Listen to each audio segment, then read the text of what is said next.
The first Tuesday of every month here on Lone Star Community Radio. You can check out past shows at www.veteransair.us here at Lone Star Community Radio, or wherever you get your fine podcasts. Want to let you know that today's show is brought to you by our sponsor, United Healthcare, and Angela. Andrea. Sorry. Andrea, and we have a little spot of her coming up a little later in the show. As always, a little housekeeping before we get started. You can contact Veterans Air through our website, www.veteransair.us. You can leave us a message there, send us an email, or better yet, you can text us, on our in-studio Google phone, 936-344-3083. I got a lot of stuff to talk about today because I was out last month, and I apologize for not being here, but I had acute bronchitis, and then my loving wife had COVID. We survived. It wasn't pretty, but we survived. So I got a lot to talk about because there's a lot of things going on here in Texas and in the world. So before we get into this, I'm going to remind you that today's views and opinions that are going to be expressed on this show are mine and mine alone, and they do not reflect the view or opinions of this station, its partners, or its sponsors. We're going to get right into, wait a second. I wanted to do this and I forgot my sticky note. Today's show is entitled Alas Babylon. Why is it entitled Alas Babylon? Well, if you're from my generation, late 50s, early 60s, you read Alas Babylon in high school. You also read Animal Farm in 1984. Today, as we listen to the show, I want you to think back to Alas Babylon. While it was written in the 50s about nuclear war, some of the things that happened there, the destruction of America, is relevant for today's conversation. We're going to start off with some news from Texas. As you know, the 88th Texas legislative session is currently ongoing, and there are three bills, that I want to bring to your attention as they may affect a lot of veterans in this. The first bill, House Bill 218, is from Representative Joe Moody. Currently, and this has to deal with marijuana possession, this bill, 218. Currently, the penalties for possession of cannabis and cannabis concentrates, marijuana possession of up to 2 ounces is a Class B misdemeanor under the current state law. Possession of 2 to 4 ounces is a Class A misdemeanor that could result in a year of county jail time and a fine of up to $4,000. Possession of more than 4 ounces is a felony, and it's a felony, as is any amount of a concentrate. Now, House Bill 218, basically what this bill wants to do is to reduce those penalties for possession of marijuana and concentrates. If this bill passes and it becomes a state law, 1 ounce of flour or concentrate will be a Class C misdemeanor. The charge would only be citable offense and wouldn't end in an arrest. So they give you a ticket. They don't arrest you for it. If you are caught with between 1 and 2 ounces of flour or concentrate, that would be a Class B misdemeanor. And if you're caught between 2 and 4 ounces, that would be a Class A misdemeanor. So, House Bill 218, what it wants to do is decrease the penalties for possession of marijuana. This is both good and bad. By the way, when they say flour, if you don't know, they're talking about the part of the marijuana plant that you smoke. You don't smoke the leaf, you don't smoke the stem, you smoke the budding flower. Now, it doesn't matter where you stand on whether or not marijuana should be legal or not. This bill, while it decreases the severity of possession of marijuana, it also brings in some revenue and reduces crowding within our county jails.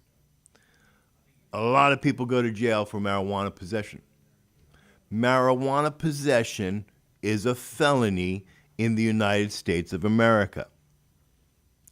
This bill, if passed, would only affect the state of Texas. And remember, municipalities and whatnot, they can go more stringent than a law, but they can't go less stringent than a law. Now, there's another House bill out there that I'm paying very close attention to. It's House Bill 1805. And this bill has to do with the Compassionate Care Act. We've talked about the Compassionate Care Act here on Veterans Air a number of times. What the Compassionate Care Act basically says is that if you have a certain condition and you've tried everything else, then you can try medical marijuana. Seizures, epilepsy, some forms of cancer, and so forth. And I've been very highly critical of that bill that law for two reasons, the Compassionate Care Act I'm talking about here. One, there's very few doctors that can prescribe medical marijuana. And two, there's not that many dispensaries. There's like 3, maybe 4 that I know of off the top of my head. This becomes a problem if you're trying to get medical marijuana. Representative Kirk, who's a nurse and chairs the House Public Health Committee, is now looking to take the Compassionate Care Act a step further with House Bill 1805. If it passes, it would allow doctors to prescribe medical marijuana for a condition that causes chronic pain, for which a physician otherwise would prescribe an opioid. Let me say that again. If this bill passes, your doctor can write a prescription for medical marijuana for chronic pain. This is a big thing for veterans. How do you know that you're a veteran with combat arms experience? Well, your body hurts. You have chronic pain. Now,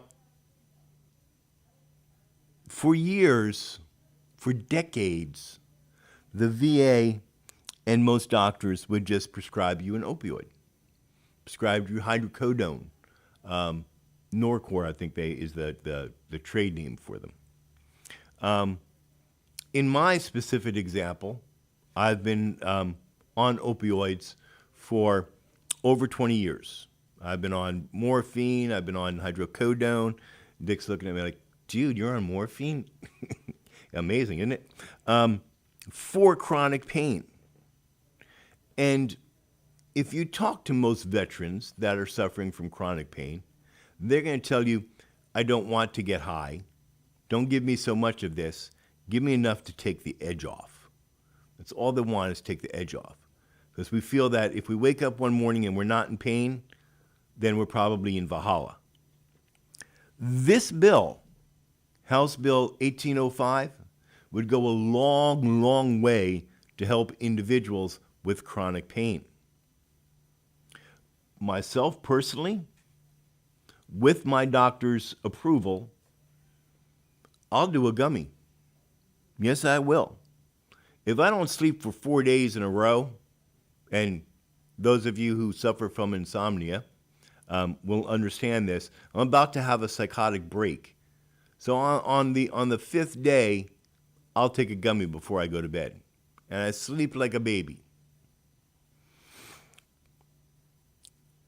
This bill, House Bill 1805. I want you to call your representatives. I want you to call your state representatives, your state representatives, and say you want them to back House Bill 1805, which strengthens the Compassionate Care Act by allowing doctors to prescribe medical marijuana to chronic pain sufferers. I'm going to tell you a little something that most people don't know. The best way to get the best effect from medical marijuana is to ingest it. Not to smoke it, to ingest it. Because what you're really looking for in this medical marijuana is a high concentration of CBD with a mild concentration of THC. Those two elements working together produce the sleepiness, the lack of pain. And remember, this medical marijuana is not going to work for everyone. It all depends how many receptors you have in your body that can absorb the THC and the CBDs to be able to get the relaxing effect that you want. Nick, it's going to be your job to make sure I don't go over today, because I got a bunch of stuff. Last bill that I want to look at in Texas is Senate Bill 264. And it was authored by State Senator Charles Perry, a Republican from Lubbock. This bill, if it passes, would prohibit synthetically derived THC and effectively end the Delta-8 consumable hemp market across the state. It would ban Delta-8 and Delta-9s and send back people to opioids. No problem. It has already destroyed, these opioids, have already destroyed my liver, my other organs. But who cares about the veteran? Give him a pill, he'll be fine. Well, the VFW, Veterans of Foreign Wars, by the way, is pushing back hard against this bill while supporting the expansion of the Compassionate Care Act through House Bill 1805. Every veteran needs to call their state senators and state representatives and make their voice known. Representative Will Metcalf, if you're listening to this show, and why wouldn't you be, you now know where I stand on these bills as your constituent. This bill here by Charles Perry, state senator from Lubbock, Texas, obviously this man has never, ever, ever had to live with chronic pain.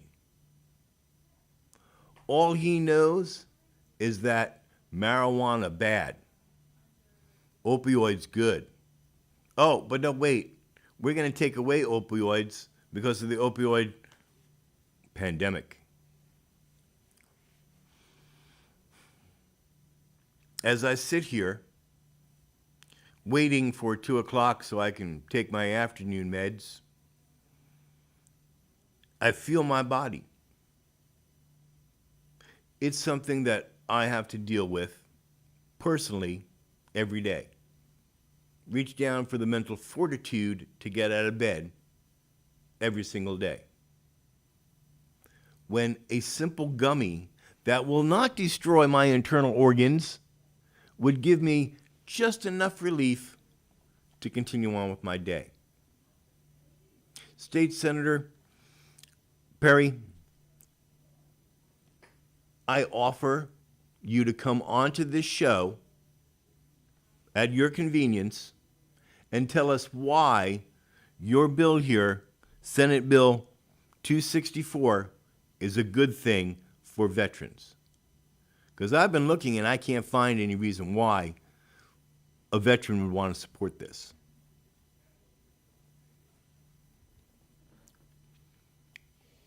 Where am I at? I'm only 18 minutes. I'm pretty good.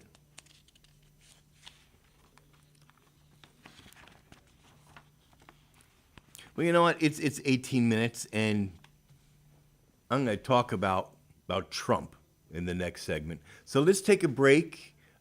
Dick's got United Healthcare message for you queued up. So I want you to listen to this, and then we'll be right back after these messages.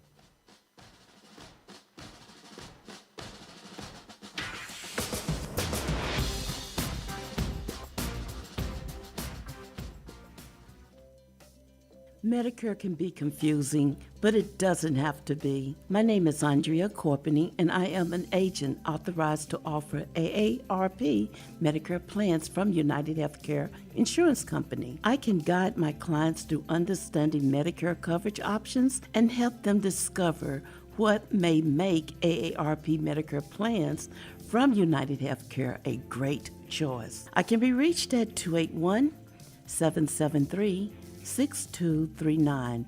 That's Andrea Corpening at 281-773-6239. I can help those find a plan with confidence.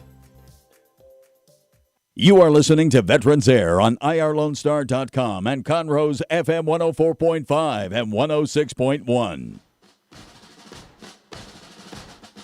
Welcome back. You're listening to Veterans Air, and I'm your host, Douglas B. Before the break, I said we're going to talk about some national news. Because the Lord knows there's a bunch of stuff happening. But before we start on this, I want to remind everybody, what law do we follow here? The United States Constitution.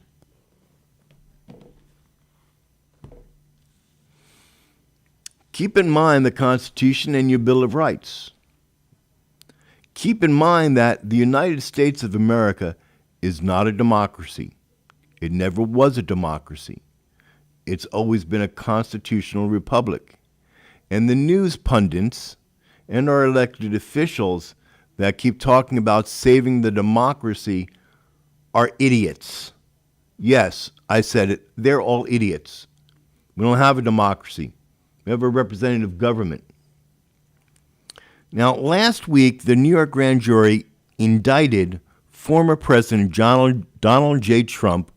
Truly a historic event, but history is replete with bad decisions. As a matter of fact, looking back over the last 6 or 7 years, these bad decision-making seem to be accelerating. I want you to understand that I am neither a Republican nor a Democrat.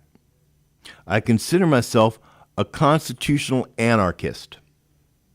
Yes, it's true. If it were up to me, I would remove the current government and our representatives in that government and replace them with a government loyal to the Constitution and rooted in their constituents.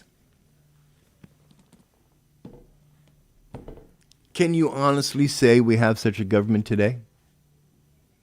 No, we do not.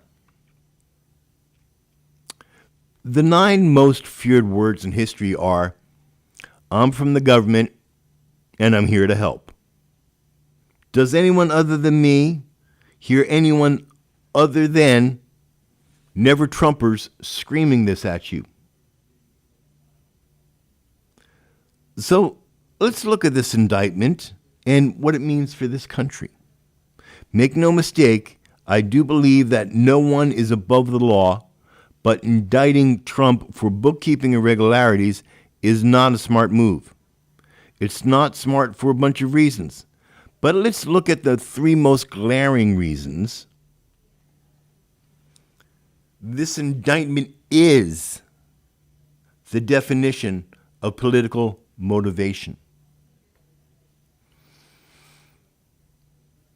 This is the way third world countries conduct their governments.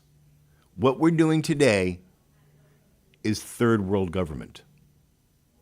We're a banana republic. No, we're not. We're an elitist democracy. Look it up. History is full of actions just like this, and we don't even have to look very far back in history to see them. Here's a couple for you. On on May 8th, 2012, the day after Putin was inaugurated, Navalny and Uldasov were arrested. They stood in opposition to Putin. The assassination of Boris Nemtsov, a Russian politician opposed to the government of Putin, occurred in central Moscow on February 27th, 2015. All right, well, you know what? Those are both Russia. Russia's known to jail its opposition, its political opposition. It's not something that we would do in this country. We would never silence or jail our political opponents. Here's another one. Venezuela's most popular opposition leaders are almost all sidelined from the country's 2018 presidential election. All oppositions were jailed, in exile, or disqualified from holding office.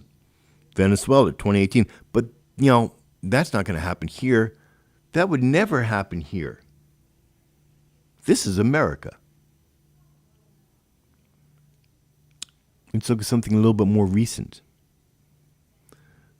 The president of the Ukraine, Zelensky, has jailed his political rivals, including the runner-up of the presidential election. He's shut down independent media outlets and used Ukraine's state security agency, the SBU, to go after those that refuse to fall in line. Oh, but that could never happen in America.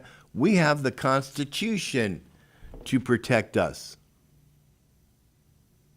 This document right here, the United States Constitution,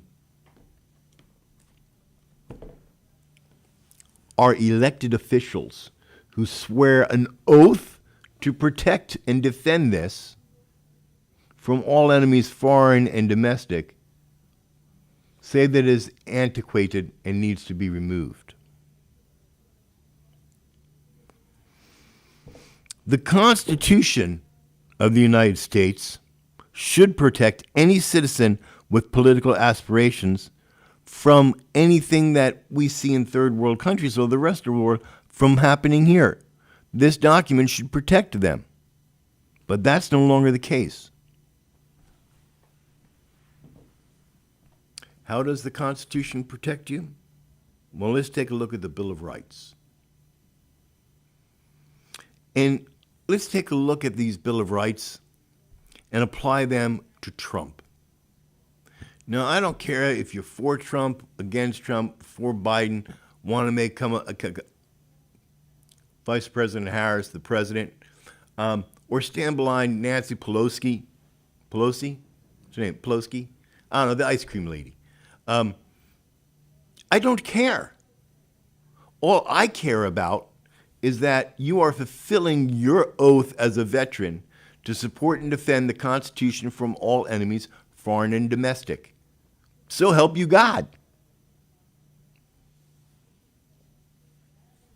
The First Amendment reads, and I'm quoting here, the First Amendment reads, Congress shall make no law respecting an establishment of religion or prohibiting the free exercise thereof, or abridge the freedom of speech, or of the press, or of the right of the people to peaceably assemble and to petition the government for a redress of grievances. I'm not sure everybody understood that. So let me say it again. Congress shall make no law respecting an establishment of religion or prohibiting the free exercise thereof. The government can't tell you what religion you're going to be and what religion you're going to practice. You can be Catholic, Jewish, Protestant, Baptist. You can worship the spaghetti monster. Makes no difference. Government can't tell you that you can't. The government also says that it can't prohibit the exercise, the free exercise thereof. The government did when they closed churches during the pandemic. they stopped you from using your religion. Or abridging the freedom of speech or of the press or the right of the people to peaceably assemble and to petition the government for a redress of grievances. Freedom of speech. Now, a lot of people think that that's freedom of expression. No, it's not freedom of expression. That doesn't come up anywhere in the Constitution or the Bill of Rights.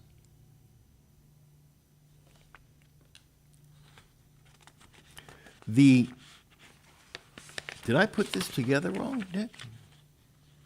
Generally speaking, the First Amendment means that the government may not jail, fine, or impose civil liability on people or organizations based on what they say or write, except in exceptional circumstances. You can say what you want to say most of the time. In some circumstances, the Supreme Court has held that certain types of speech are of only low First Amendment value. Doesn't mean they don't have one, but they're low. I'm going to give you some examples here. False statements that damage a person's reputation can lead to civil liability and even criminal punishment, especially when the speaker deliberately lied or said things that they knew were false. Handed down from the Supreme Court in the New York Times versus Sullivan in 1964. True threats. Threats to commit a crime, for example, I'll kill you if you don't give me your money, can be punished. That's a threat. It's not freedom of speech. Fighting words. Face-to-face personal insults that are likely to lead to an immediate fight are punishable. Chablinsky versus New Hampshire in 1942. But this does not include political statements that may offend others and provoke them to violence. For example, civil rights or anti-abortion protesters cannot be silenced merely because a passerby responds violently to their speech. This ruling was handed down in 1965 in Cox versus Louisiana. Political speech is afforded more protection under the First Amendment rights than you and I. So when Trump sends out those mean tweets, was that protected speech? Under the First Amendment, it sure enough was. Here in the Cox versus Louisiana in 1965, the Supreme Court held up that, yes, it is protected.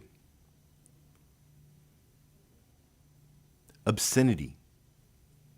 Obscenity is not protected. Hardcore, highly sexual, explicit photography is not protected by the First Amendment. This ruling was handed down in 1973 in the Miller versus California. In practice, however, the government rarely prosecutes online distributors of such material. Hardcore, highly sexual, explicit pornography is not protected under the First Amendment. Sorry, it's not. Child pornography. Well, by now you all understand my thought of pedophiles and child pornography, that we just find a tall tree and a short piece of rope, and that solves the problem. Child pornography, photographs or videos involving actual children engaging in sexual conduct, are punishable because allowing such material would create an incentive to sexually abuse children in order to produce such material. This verdict was handed down in 1982 in New York versus Ferber. One last one. Commercial advertising. Speech advertising a product or service is constitutionally protected, but not as much as other speech. For instance, the government may ban misleading commercial advertising, but it generally can't ban misleading political speech. This ruling was handed down in 1976 in the Virginia Pharmacy versus Virginia Citizens Council. Did you catch that one? You can't ban speech. We hear in the news about hate speech. There's no such thing. Define hate speech for me. While you're at it, define an assault weapon for me. Can you see the slippery slope that we're on by following through with, he's a DA, District Attorney Bragg in New York? By the way, if you're wondering where I got this information, I got it from the constitutioncenter.org. You can go look it up yourself. Donald Trump's First Amendment rights have been and continue to be trampled on by the ruling majority. And that's troubling on a lot of levels. This is the way third world politics are handled, and we're allowing it to happen in the United States. I don't care if you love the man or hate the man. Couldn't care less. I'm sorry that he offends you. But jailing him just because you don't like him, that's not American. It's definitely not what the Constitution says that you can do. Donald Trump has also had his Fourth Amendment rights trampled. The Fourth Amendment states the right of the people to be secure in their persons, houses, papers, and effects against unreasonable search and seizures shall not be violated, and no warrants shall issue but upon probable cause, supported by oath or affirmation, and particularly describing the place to be searched and the persons or things to be seized. I'm talking about the early morning raid on Mar-a-Lago for classified documents. Now, I understand the FBI agents had a job to do. And look, if I had the chance to rifle through the First Lady's lingerie drawer, I'd be standing in line. I want to be the first guy to be able to do that. But what they did there, sorry about that, people, what they did there was unconstitutional. The judge was biased, and they came and they raided. And how do you get it? If you know, and the Secret Service knew, and the Department of Treasury knew, and the FBI knew what documents were there, where they were at, and how they were stored. If they knew all these things, why do they have to rifle through the rest of the residence? Food for thought.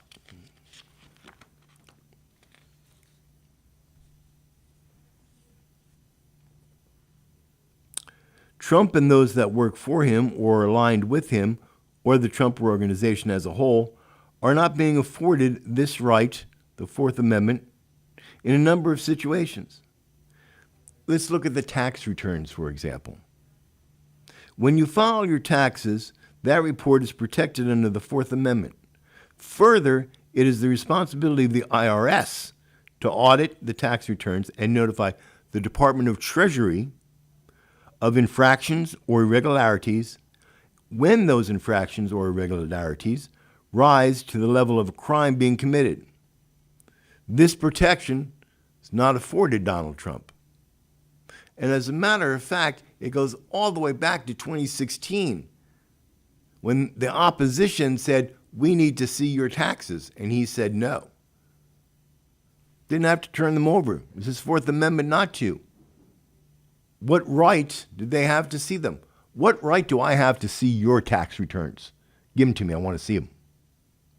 You may have done something wrong, and unless I can see your tax returns, I can't catch you doing that. So give them to me. No. The opposition is acting like a bully on the playground, stealing your lunch money. The Fifth Amendment. And I like this one because my daughter and I talk about the Fifth Amendment a lot. The Fifth Amendment states, no person shall be held to answer for a capital or otherwise infamous crime unless on a presentment or indictment of a grand jury, except in cases rising in the land or naval forces or in the militia, when in actual service in time of war or public danger, nor shall any person be subject to the same offense to be twice put in jeopardy of life or limb, nor shall be compelled in any criminal case to be a witness against himself, nor be deprived of life, liberty, or property without due process of law, nor shall private property be taken for public use without just compensation. That's a big one, the Fifth Amendment. That's a really, really big one.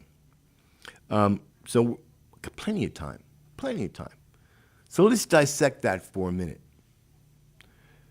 No person shall be held to answer for a capital or otherwise infamous crime unless on indictment from a grand jury.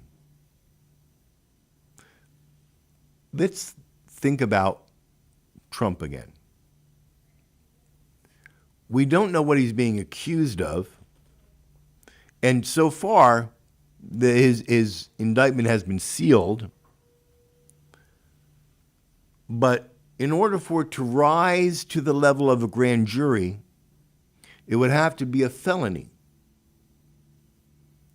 Now, it's been said that a grand jury will indict a ham sandwich, and this is true.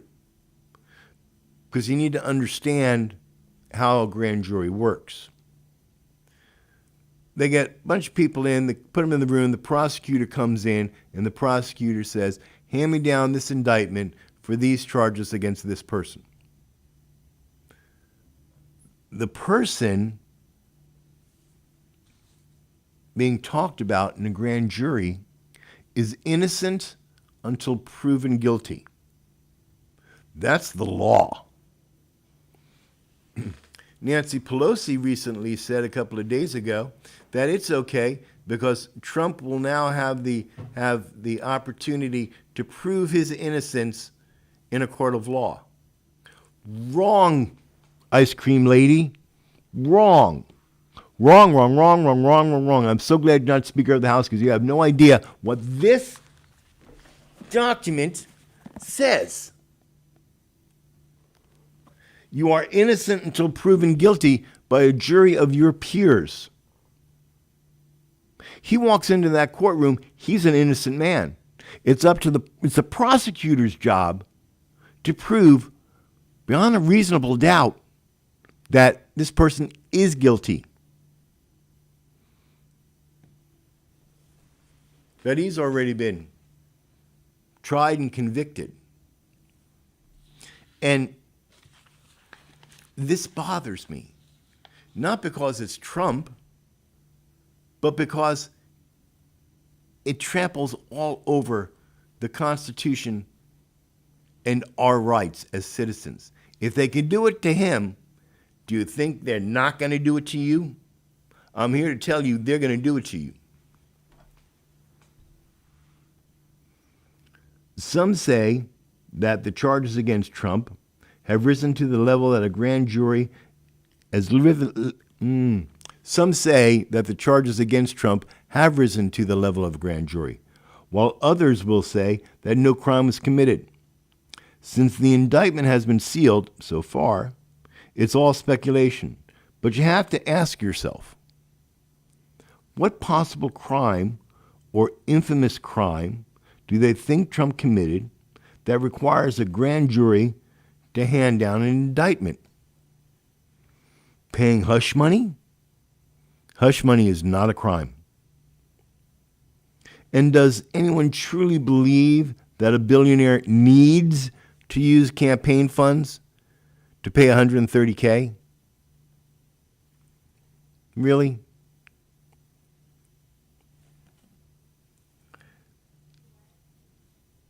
I fully understand the Democrat side of things, and I understand that they will not be satisfied until they see Trump hung on the south lawn of the White House.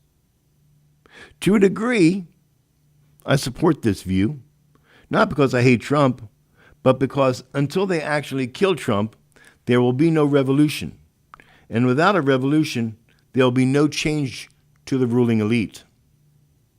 Before you start calling up the FCC and saying, Doug told me to start a revolution, make sure you say it exactly the way I said it. Because that revolution has to happen. You need to be part of it. You need to go vote You need to call your representatives and express your feelings.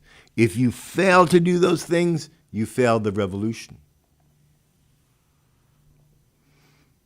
In August 1968, on the flip side of the Beatles' hit single, Hey Jude, was another song written by John Lennon and Paul McCartney named Revolution.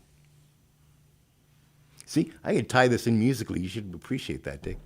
The song starts with these lyrics. You said you want a revolution. Well, you know, we all want to change the world. You tell me it's an evolution. Well, you know, we all want to change the world. But when you talk about destruction, don't you know you can count me out?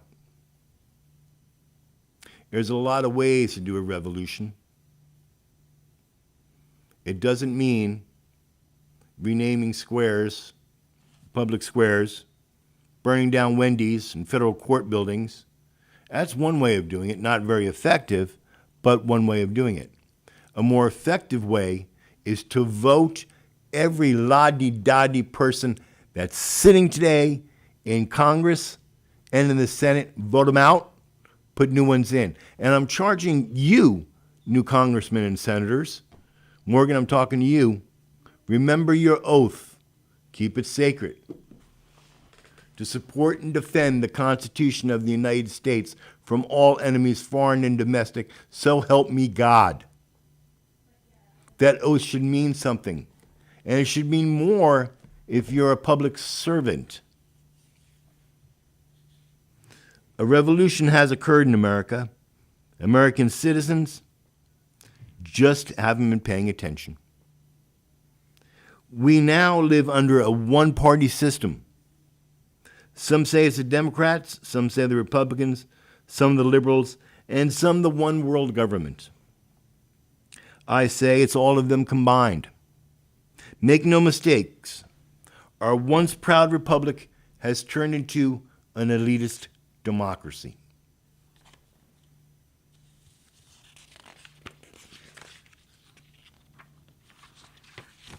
I'm getting close, aren't I? 5 minutes? Outstanding. I love it when I meet my times. Did you know that the very word democracy is not contained in the United States Constitution? Go read it for yourself. You will not find democracy anywhere in these papers. What you find is a representative government, a constitutional republic. You see these words over and over again in our founding documents, but nowhere does it say democracy. The United States was never meant nor organized to be a democracy, or worse, what we have today, an elitist democracy. The great experiment, which is America, was never meant to be a democracy.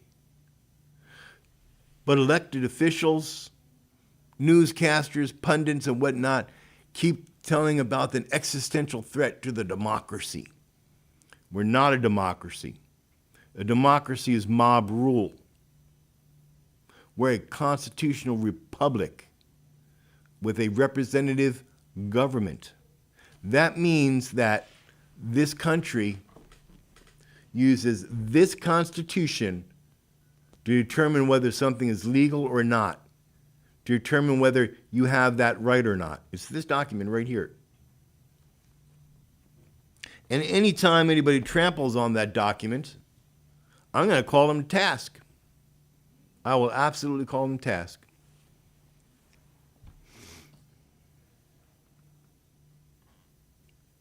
Our media and elected officials keep saying the word democracy because they know that if you say the word often enough, it can become an accepted truth. We've seen that time and time again. You just keep saying something over and over again, eventually people are going to accept it as being true. Remember what President Biden said? Don't confuse the truth with the facts. The truth is what we speak here, not the facts. That's dangerous, people. We live in a dangerous time. Dangerous times, my good listener. The time to sit back and wait and see what happens may no longer be the wisest move. Remember your oath. Remember your oath and be loyal to its meaning. Things need to change in this country, and they need to change really quickly, or we're going to be in a world of hurt.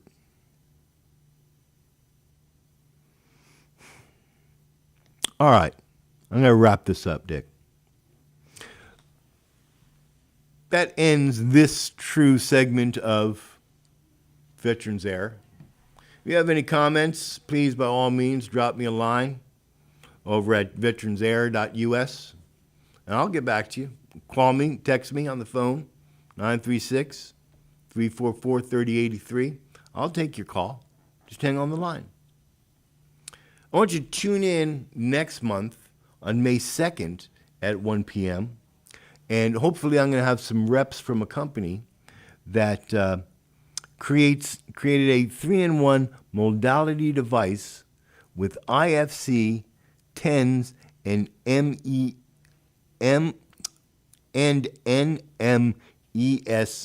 type units. Now, I had the chance to actually wear this unit. It's kind of like a TENS unit, but it incorporates massage and LED lights. And it really actually worked. It lessened my pain significantly come the next morning. So I took all the literature on this and I gave it over to the chief of clinic here in Conroe, VA, and he's going to take a look into it and see if he can get a unit here. And if so, I'm going to get these people on the show to talk about this device because it's definitely worthwhile to look into. I want to leave you, as I always do every month, with this song by the Warrior Song Project. And while we listen to this song, let us remember our brothers and sisters in uniform that are today standing in harm's way to protect our freedoms and our liberties. If you're wearing the uniform, I say to you, I'm proud of you. I say to you, thank you. And until next month, stay safe and stay vigilant.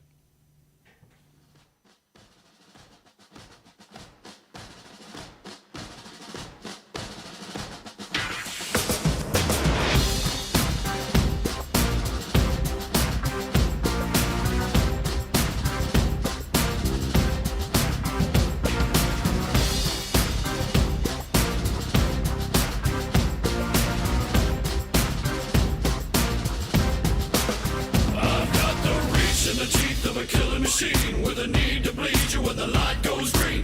Best believe I'm in the zone to be. From a yin to my yang to my yang to Z. Put a grin on my chin when you come to me. Cause I'll win, I'm a one of a kind. And I'll bring death to the place you're about to be. Another river of blood running under my feet. Forged in a fire lit long ago. Stand next to me, you'll never stand alone. I'm last to leave, but the first to go. Lord, make me dead before you make me old. I feed on the fear of the devil inside of the enemy faces in my sight. Aim with a hand, shoot with a mind, kill with a heart like Arctic ice. I am a soldier and I'm marching on. I am a soldier and I'm marching on. I am a warrior, this is my song. I am a warrior and this is my song. I'm basking in the glow of the rising war. Lay waste to the ground of an enemy shore. Wade through the blood spilled on the floor. And if another one stands, I'll kill some more.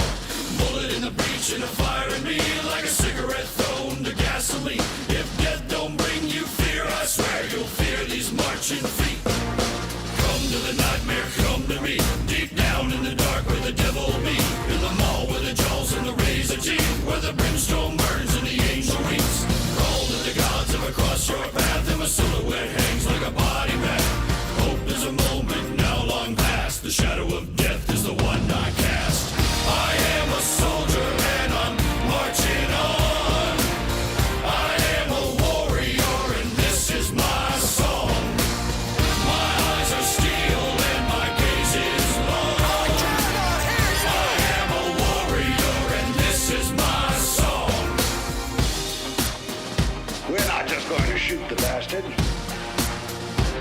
going to cut out their living guts and use them to grease the treads of our tanks. We're going to murder those lousy bastards by the bushel. Now I live lean and I mean to inflict the grief, and the least of me is still out of your reach. The killing machine's gonna do the